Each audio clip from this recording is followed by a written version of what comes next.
Lisons Luc chapitre 2, verset 52. Regardez comment Jésus, qui est né bébé comme nous sur cette terre, a été dans la croissance jusqu'à ce qu'il a commencé à opérer le ministère. Luc 2, 52. Et Jésus croissait en sagesse, en stature et en grâce devant Dieu et devant les hommes. Ah! Frères et sœurs, depuis que tu as cru, combien de gens se sont étonnés de toi, disent, ah! Toi tu as changé, hein? Avant combien? C'est ça le problème de ceux qui disent je crois en Dieu. Celui qui croit réellement en Dieu et qui marche sur la voie de Dieu, les gens du monde doivent remarquer ça. Toi-même, tu dois porter le témoignage à tes voisins, aux membres de ta famille, comme la femme samaritaine. Regardez ce que Jésus a fait de moi. Regardez ce qu'il m'a dit dans ma vie. Voilà, c'est ce que les gens oublient aujourd'hui.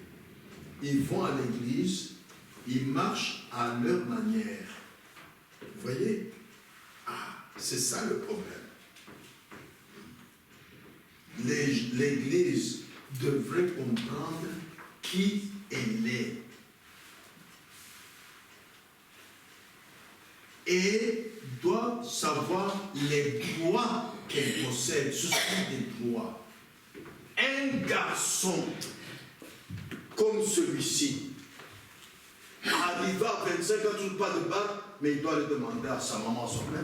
Mais pourquoi? Mais tous les garçons commencent à se moquer de moi. J'ai toujours pas de barbe. Qu'est-ce qui se passe? Ah! Il a raison. Il sait qu'il a une barbe, mais elle ne se manifeste pas. Qu'est-ce qui se passe? Mais il croit dans son cœur qu'il a une barbe. Voilà ce qui se passe avec les dons spirituels dans l'église. C'est le droit de l'église de posséder les dons spirituels et de savoir qui elle est. Elle possède les dons spirituels. Et si les dons ne sont pas là, eh bien, je vais vous donner un exemple plus facile encore. Chaque bébé qui vient au monde, qui lui a dit qu'il y a une mamelle là sur terre que tu vas t'aider? Mais il le sait dans son cœur. Il est certain. Et quand il vient, si la maman ne lui donne pas la main, qu'est-ce qu'il fait? Il crie. Et l'église, qui sait que Dieu lui a dit qu'il y a les dons dans l'église, quand il n'en a pas, qu'est-ce qu'il fait? Disons, 1 Corinthiens,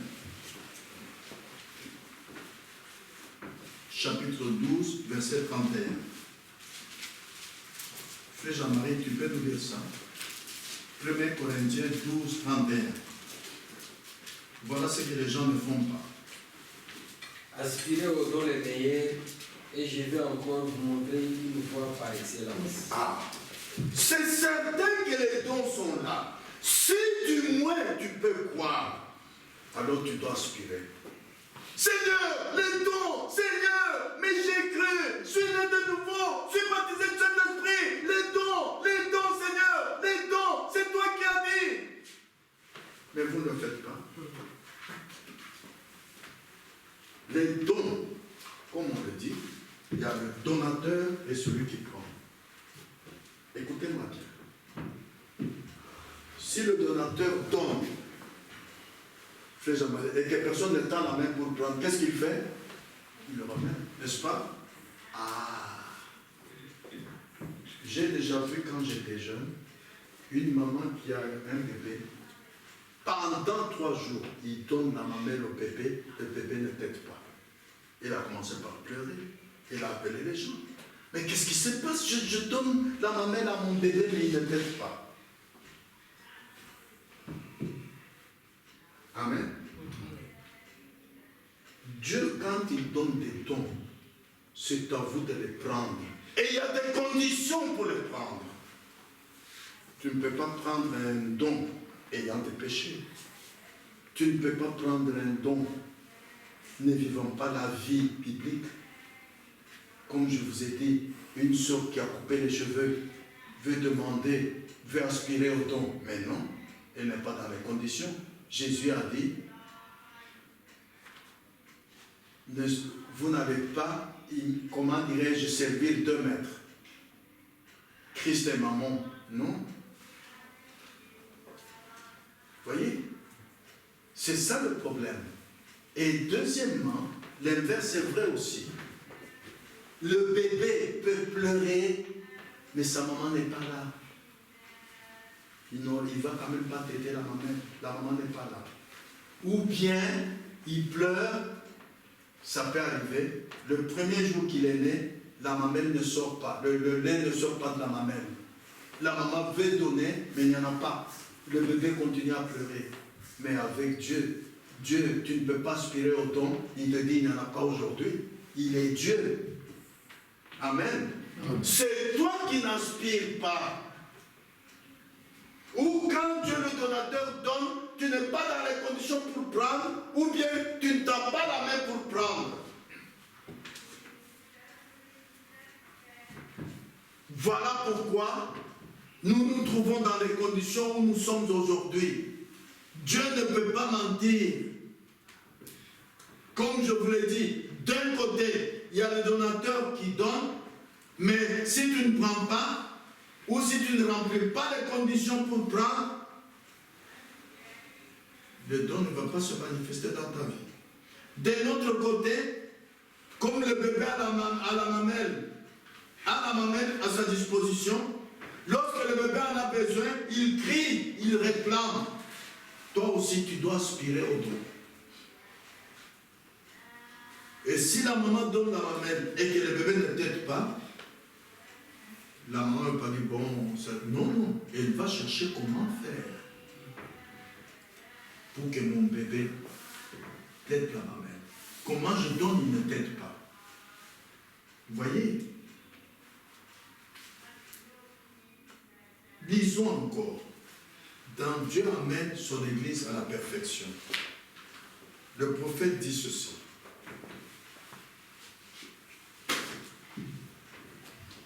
Ô toi la grande Église vivante du Dieu vivant, toi qui as prétendu avoir embrassé les bénédictions du bord de la coupe, parfois je me demande si Dieu peut prendre son évangile et te secouer au point que tu comprennes qui tu es, au point que tu comprennes les droits que tu possèdes et les privilèges donnés par Dieu. Un garçon, même à 20 ans sans balle, il doit comprendre que son droit, c'est de posséder la balle. Il ne doit pas douter. Amen. Amen. Ce qu'il doit faire maintenant, c'est aller demander à ceux qui savent plus que lui, que faire pour que ma barbe apparaisse. L'Église ne doit pas douter sur ce qu'elle possède. Dieu le lui a donné. Il a toujours donné ça à l'Église. Mais le problème, c'est de ne pas douter, de continuer à croire que c'est notre droit d'avoir ceci et cela, et maintenant d'aspirer, de crier comme un bébé. Où est la maman? J'ai soif. Voilà le droit que l'Église a. Mais Jacques dit, vous ne possédez pas parce que vous ne demandez pas. Et quand vous demandez mal, dans le but de satisfaire vos passions. C'est-à-dire, les dons, mon frère Jean-Marie, c'est du côté charnel ou du côté spirituel? Spirituel. Alors, mais comment veux-tu prier en mettant du côté charnel que Dieu te les donne? Tu n'es pas en contact avec Dieu. Je vous ai prêché la fois passée que Dieu n'a pas donné à l'homme les 5 sens pour entrer en contact avec Dieu. Tu n'entreras jamais en contact avec Dieu par les 5 sens. Non. Rappelez-vous, Jean dans l'île de Patmos. Amos. Il fut ravi en esprit. Alors, il entendit la voix. Nous devons savoir que dans l'Église, il y a le côté charnel, il y a le côté spirituel. Nous devons savoir que quand on dit prions, ce n'est pas le spirituel qui vient d'abord. Non, c'est le charnel, puis le spirituel. Mais nous ne sommes pas assez humbles, assez respectueux envers Dieu, assez fidèles à la parole qui a été prêchée pour partir du côté charnel et entrer en esprit, pour être en contact avec Dieu. Amen. Voilà ce que nous faisons. Alors, en ce moment-là, le donateur de dons spirituels, on n'est pas entré en contact avec lui, alors, ou bien tu cherches d'entrer en contact avec lui, mais ta vie n'est pas droite. Ton cœur n'est pas pur. C'est là où nous allons arriver maintenant. Vous savez que je vous ai dit que le prophète connaît le cœur. Jésus a regardé la femme sans il a dit, va chercher ton mari. Je n'en ai pas qu'elle dit. Oh, Jésus a dit que tu as un seul, mais celui qui est là, ce n'est pas ton mari, c'est-à-dire, elle vivait en copain-copine. Ce qui n'est pas agréable aux yeux de Dieu. Dieu demande qu'on se marie, non pas qu'on change des hommes comme des chemises, ou toi, frère, que tu changes des femmes comme des chemises. Non. En ce moment-là, tu n'es pas à l'ordre avec Dieu. C'est pourquoi, frères et sœurs, les dons spirituels sont là pour nous. Dieu peut prendre son évangile et te secouer parce que Satan n'a aucun droit sur toi jusqu'à ce que l'Église passe par le nettoyage complet de l'Église. Nous l'avons vu encore dernièrement. Lisons d'abord dans Romains 12. Romains chapitre 12, versets 1 et 2. Je lis.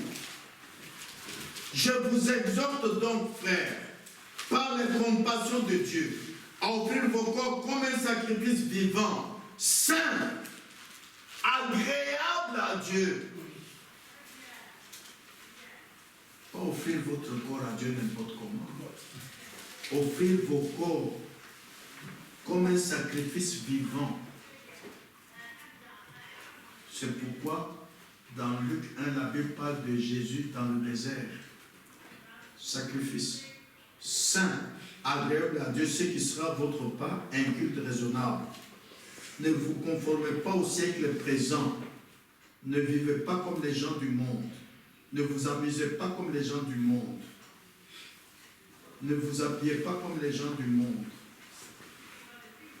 Ne faites pas votre toilette du corps comme les gens du monde. Ne parlez pas comme les gens du monde. Soyez transformés par le renouvellement de l'intelligence afin que vous discerniez quelle est la volonté de Dieu, ce qui est bon, agréable et parfait. Que ta volonté soit faite. Mais il ne faut pas seulement prononcer ça comme prière à Matthieu. Il faut discerner quelle est la volonté de Dieu. Et pour discerner quelle est la volonté de Dieu, il faut être conduit par le Saint-Esprit. Parce que tu es baptisé du Saint-Esprit. C'est pourquoi, si quelqu'un parle à langue, il n'est pas fatalement baptisé du Saint-Esprit. Quelqu'un qui n'est pas baptisé du Saint-Esprit peut parler en langue. Mais Dieu, lui, sa volonté, sa voix, c'est que vous soyez nés de nouveau, sanctifiés, baptisés du Saint-Esprit, alors les dons spirituels commencent à opérer. Mais les gens, étant conduits par l'ennemi Satan, ils peuvent être dans l'église, ils parlent en langue sans être baptisés du Saint-Esprit. Nous continuons à lire Romains 12. Romains 12, j'ai lu versets 1 et 2. Maintenant, lisons 6 et 9. 12, 6 à 9. Puisque nous avons des dons différents, selon la grâce qui nous a été accordée, que celui qui a le don de prophétie l'exerce selon l'analogie de la foi, pas selon ce que lui veut. Non, il y en a même qui, dans les gens qui s'entraînent à la maison à parler en langue. Quand il va à l'église, il parle en langue. Il s'est entraîné à la maison. La Bible dit, selon l'analogie de la foi. La foi, c'est le don de Dieu. La foi, c'est une révélation. Verset 7. Que celui qui est appelé au ministère s'attache à son ministère. Que celui qui enseigne s'attache à son enseignement. Et celui qui exhorte à l'exhortation. Que celui qui donne le fasse avec libéralité. Que celui qui préside le fasse avec zèle. Vous voyez, frère Jean-Marie, quand tu présides le culte, c'est un don. Hein? Que celui qui préside le fasse avec zèle. Que celui qui pratique la miséricorde le fasse avec joie. Amen. Ah. Ce dont nous avons besoin aujourd'hui, c'est d'un nettoyage de l'Église et d'un baptême du Saint-Esprit présenté aux gens dans la puissance et la démonstration. Toi, tu ne dois pas dire, moi je crois, moi je vais dire, non. Laissez les gens vous dire, ah, toi dans ta vie on voit telle chose. La démonstration. Tandis qu'aujourd'hui, ce sont les gens qui ont, écoutez, moi je suis chrétien. Non. Mais dites rien. Laissez les gens. À Antioche, ce sont les gens qui ont dit aux gens, vous êtes des chrétiens. Ce ne sont pas les chrétiens qui étaient avec Jésus qui ont dit, nous sommes des... Non. Ce sont les gens qui ont dit, vous êtes des chrétiens. Nous devons vivre selon ce qui est écrit dans la Bible. Galates 4:30 dit, que dit l'Écriture? Amen. Amen. Ah. Nous devons savoir, frère, que ce qui te retient là, pour que tu ne sois pas agréable à Dieu, et que le don spirituel soit manifesté dans ta vie, Satan n'a aucun droit sur quoi que ce soit. C'est toi-même qui te laisses être retenu. Tout se trouve entre les mains de l'Église et du croyant. Amen. Dans la préparation, au paragraphe 40, il nous dit ceci.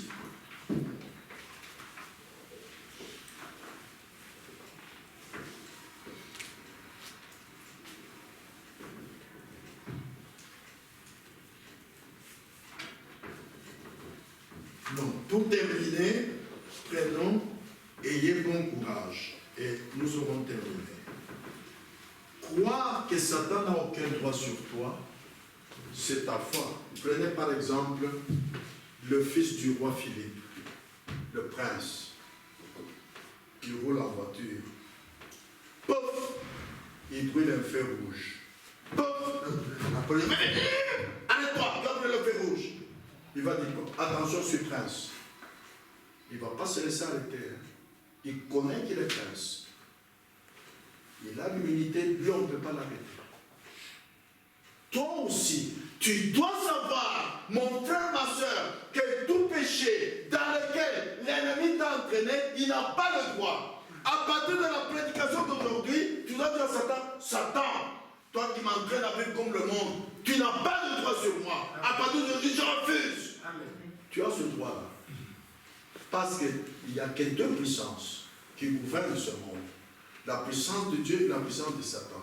Et les deux ne vous obligent pas. Ils vous montrent quoi faire. C'est à toi de décider quelle puissance tu peux suivre. Amen. Amen. Même Satan ne t'oblige pas. Moi, j'ai toujours dit que Satan ne viole personne. Il est écrit, Satan cherche qui dévorer. Il cherche. Il ne vous prend pas de force. Mais c'est vous qui vous laissez faire. S'il vous plaît, À partir d'aujourd'hui, sachez que Satan ne t'oblige pas, mais il n'a aucun droit sur toi. Quand Jésus est mort, quand il a dit Père, tout est accompli, Satan a perdu tous les droits. Quand il est ressuscité, il est allé, il a dit donne-moi les clés. Il a pris les clés, Satan a perdu tout droit. Vous devriez savoir ça. Mais regardez comment nous allons terminer sur ce qui se trouve dans ton cœur et que beaucoup de gens négligent. Si vous remarquez bien, le subconscient, c'est là que vous vivez. C'est là que se trouve votre moi. C'est la raison pour laquelle les gens, il leur est difficile d'avoir la foi. Ici, en haut, dans la première conscience, ils disent, oui, j'ai la foi. Mais ici, en bas, il y a ceux qui lui disent, mais ce n'est pas pour vous. Vous savez que Jésus a dit, dans Matthieu 5, il vous a été dit, tu ne commettras point d'adultère. Mais moi, je vous dis que quiconque regarde une femme pour la convoiter a déjà commis adultère. Je reviens maintenant au cas de la femme samaritaine. Elle avait une vie cachée. Les personnes me disent, mais Jésus a vu ça. Vous savez que quand quelqu'un convoite une femme, il peut faire même 2 ans sans jamais parler à cette femme que je t'aime. Sans même toucher cette femme. Mais il commet adultère avec elle. Dans son subconscient. Dans son cœur. C'est pourquoi dans Matthieu nous allons lire les décrets. Du dedans sortent les adultères, les vols. Tu peux convoiter la voiture de quelqu'un longtemps sans la toucher. Dans ton cœur, tu es en train de dire, mais si elle était la mienne, tu es en train de la voler. Mais c'est dans le cœur. Mais quand tu n'es pas véritable croyant, tu ne croiras jamais que tu pêches. Mais oh, tu pêches. Quand tu convoites une femme, tu ne croiras jamais que tu commets adultère avec elle. Oh, tu commets adultère avec elle. Si Jésus venait ici, comme il était devant la femme samaritaine, il te dira, toi, adultère, parce que le prophète connaît le cœur. Toi, sœur, qui t'habille d'une manière sans pudeur, beaucoup de noms te combattent, tu commets adultère avec eux. Jésus te connaît.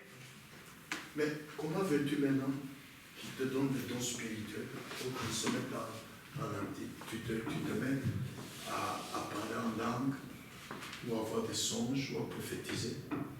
Comment fais-tu? Parce que tu n'es pas un autre avec Dieu. Voilà le problème de ceux qui vont dans les églises. Ils interprètent la parole de Dieu à leur manière. Ils vivent la parole de Dieu à leur manière. Mais écoutez comment nous terminons. Dans Ayez bon courage. Le subconscient, c'est là que vous vivez. Comme vous êtes ici, avec vos yeux du cœur, vous voyez beaucoup de choses à l'extérieur. Oui, frère Luc, c'est juste.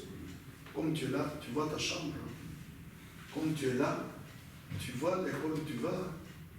Et on ne sait pas, pendant que nous voyons qu'il écoute la prédication, tu es en train de regarder ce que tu as fait hier à l'école. Tu es en train de regarder les garçons avec lesquels tu as joué à l'école.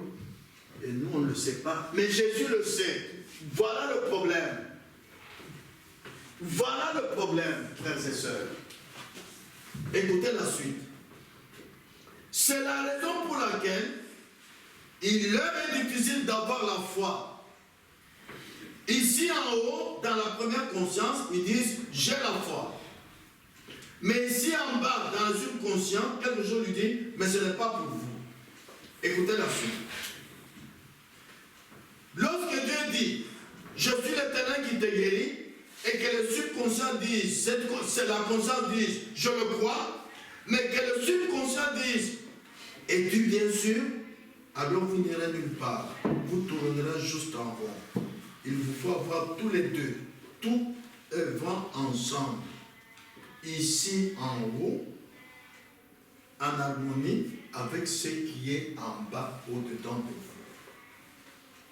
Sinon, vous avez un obstacle sur votre chemin. Amen. Amen. Ah, frères et sœurs, C'est là le problème de l'opération des dons spirituels. Les gens pensent être en ordre avec Dieu, mais ils ne sont pas en ordre avec Dieu à cause de ce qui est à l'intérieur.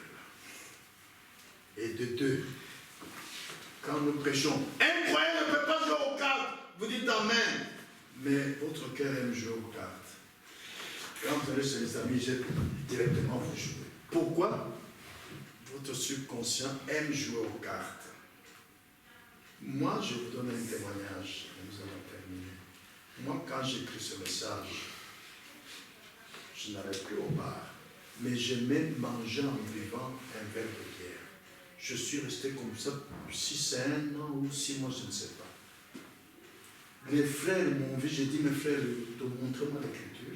Et c'est vrai, eux aussi, ils étaient capables de me montrer une écriture. Mon cœur aimait bien boire la bière en mangeant.